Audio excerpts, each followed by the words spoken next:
چرا حالمون بده؟ چرا خودمون رو دوست نداریم؟ چون دنیا به ما القا کرده که ما کمیم. دنیای مدرن برای افسرده کردن ملت طراحی شده. ما باید از خودمون بدمون بیاد تا بریم خرید کنیم و تحت جراحی زیبایی قرار بگیریم تا هزینه 170 میلیارد دلاری صنعت لوازم آرایشی در بیاد. برای همینه که هر روز تو رسانه ها ما رو زیر رگبار از گلوله ترین ها میگیرند. زیباترین زن دنیا، جذابترین هیکل، قشنگترین صورت. صنعت جدید به ما القا میکنه که ما زیبا نیستیم، که ما وسیله کافی نداریم و این احساس کمبود داشتن باعث فکر و استرس میشه، در حالی که اصلاً چیزی به نام زیبایی وجود نداره، فقط یه نگرشه. تا حالا دیدید کسی مادر خودش رو زشت بدونه؟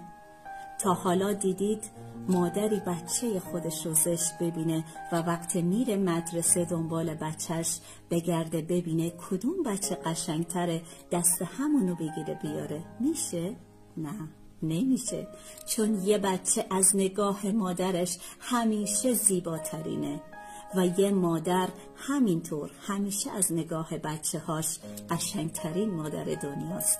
میبینید؟ پس زیبایی یه نگرشه و نقاش همه ما خداونده و اون بهترین نقاش دنیاست. اگر هر زنی بدن خودش رو دوست داشته باشه و به نقاشی خدا ایمان داشته باشه، بزرگترین صنعت دنیا نابود میشه. زیبا بودن خوبه.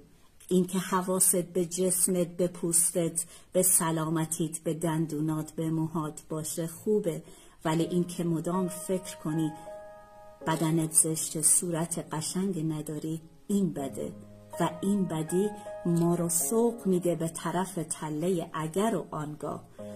اگر دماغمو عمل کنم خوشحال تر میشم، اگر زاویه فک بزنم آنگاه زیباتر میشم و اگر پیکر تراشی کنم خوشیکل تر میشم و این چرخه ادامه داره و تمومی نداره. عزیز من، هیچ اشکالی نداره ساده بودن.